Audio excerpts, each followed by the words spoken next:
আজ বিদায়ের বিজয়া দশমী। ছেলে মেয়ে নিয়ে বাপের বাড়ি থেকে কৈলাসে পাড়ি দেবেন উমা। আনন্দের আবহেই মিশেছে বিষণ্ণতার সুর। সকালে ঘট বিসর্জন, এরপর সিঁদুর খেলা, একে অন্যকে সিঁদুরে রাঙিয়ে দেবার পালা।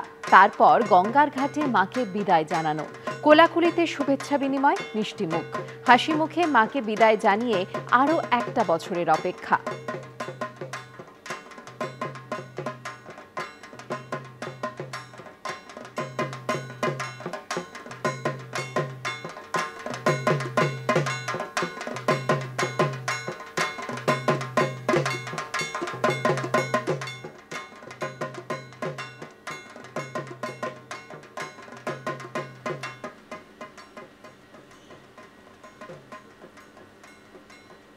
আর এই মুহূর্তে সরাসরি আপনারা দেখছেন বেলুর মঠের দশমী পুজোর ছবি।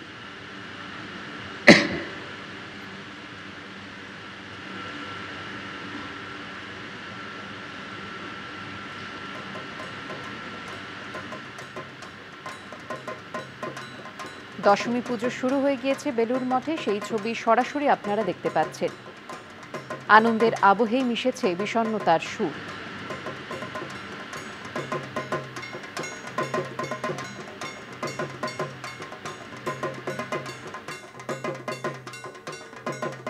উৎসবের শেষ বেলায় আনন্দ চেটেপুটে নিতে নবমীর সকাল থেকেই মণ্ডপে মণ্ডপে দেখা গেছিল ভিড়। এরই মাঝে সেরা পুজোগুলিকে খুঁজে নিয়ে তাদের হাতে তুলে দেওয়া হলো এবিপি আনন্দর শারদ আনন্দ সম্মান। পুজোর আগে এক রাতের বৃষ্টিতে বানভাসী হয়েছিল কলকাতা, তাই আশঙ্কা ছিলই। তবে পুজোর আনন্দে এবার তাল কাটতে পারেনি বৃষ্টি। নবমী পর্যন্ত চলেছে চুটিয়ে ঠাকুর দেখা। উৎসব শেষের আনন্দের মাঝেই এবার বিষাদের সুর। এবছরের মতো মাকে বিদায় দেবার পালা। তার আগে থিম বৈচিত্র্য থেকে সাবেকিয়ানা, সৃজনী ভাবনায় স্বকীয়তা এবং অনন্যতার নিরিখে কলকাতার সেরা পুজোগুলির উদ্যোক্তাদের হাতে তুলে দেওয়া হলো এবিপি আনন্দের শারদ সম্মান। ৬৫ বছরে পা দিয়েছেন আগের বাজারে দক্ষিণপাড়া দুর্গোৎসব কমিটির পুজো। এবারে তাদের থিম প্রবাহী। নানা ওঠাপড়া সত্ত্বেও জীবন যে প্রবহমান, সেটাই তুলে ধরা হয়েছে মণ্ডপ সজ্জায়। এক অন্তর্নিহিত যাত্রার কথা বলা হয়েছে। মণ্ডপ সাজানোর উপকরণ হিসেবে ব্যবহার করা হয়েছে লোহার কাঠামো, ঘণ্টা, এমনকি ওয়াইপারও। শিল্পী দেবাশিস বারুই। এবিপি আনন্দের নির্মাণ ভাবনায় সেরার পুরস্কার জিতে নিয়েছে নাগের বাজারে দক্ষিণপাড়া দুর্গোৎসব কমিটি। মানুষের জীবনে ওঠা পড়া সবই আছে। মানুষের জীবনে বিভিন্ন ধাপ আছে। ধাপ বেয়ে মানুষ ওপরে ওঠে, নিচে নামে, কিন্তু জীবন সতত প্রবাহমান। আর সেটাকেই বিভিন্নভাবে বিভিন্ন প্রতীকের মাধ্যমে তিনি তুলে ধরেছেন। এখানে আমরা দেখছি লোহা, তারের জাল, সেগুলো ব্যবহার করা হয়েছে। আর এই সমস্ত কিছু ব্যবহার করেই তারা পুরো বিষয়টি ফুটিয়ে তুলেছেন। আর এই কারণেই তারা পেয়ে যাচ্ছেন শারদ আনন্দ সম্মান 2025-এর নির্মাণ ভাবনায় সেরা পুজোর পুরস্কার।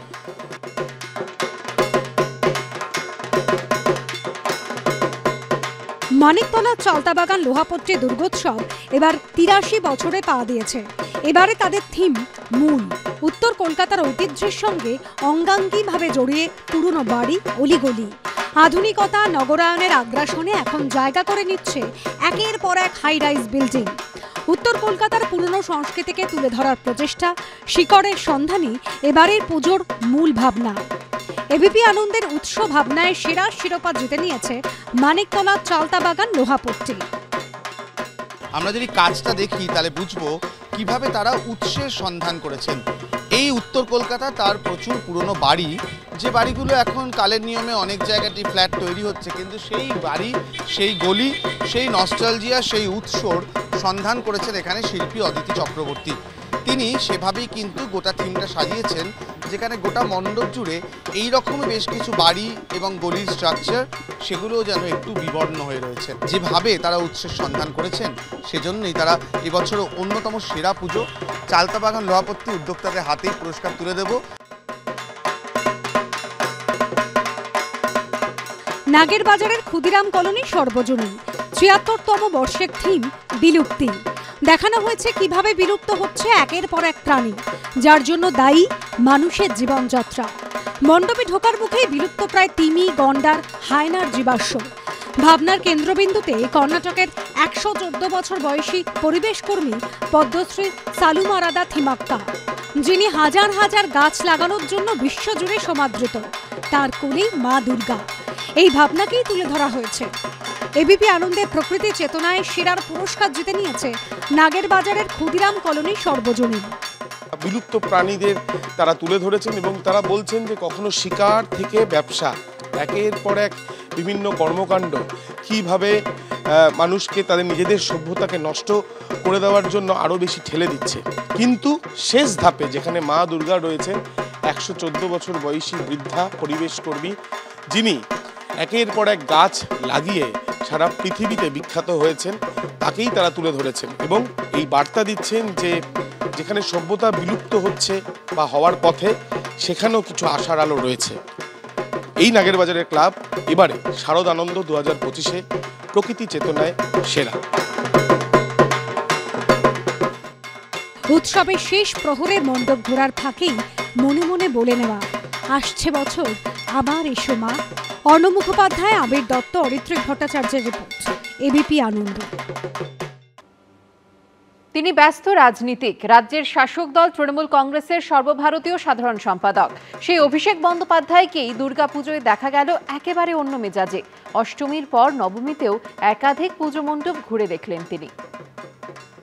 অষ্টমীর পর নবমী প্যান্ডেল পরিক্রমা করলেন অভিষেক বন্দ্যোপাধ্যায়। মেয়েকে সঙ্গে নিয়ে অষ্টমীতে ঠাকুর দেখতে গিয়েছিলেন উত্তরের দিকে, আর নবমীতে উত্তর থেকে দক্ষিণ কলকাতার একাধিক পুজো মণ্ডপ ঘুরলেন তিনি। বছরভর ব্যস্ত রাজনীতিককে এদিন দেখা গেছে অন্য মেজাজে। বুধবার বিকেল 4:30 কিছু পরে চালতাবাগান সর্বজনীনের পুজোয় আসেন অভিষেক বন্দ্যোপাধ্যায়।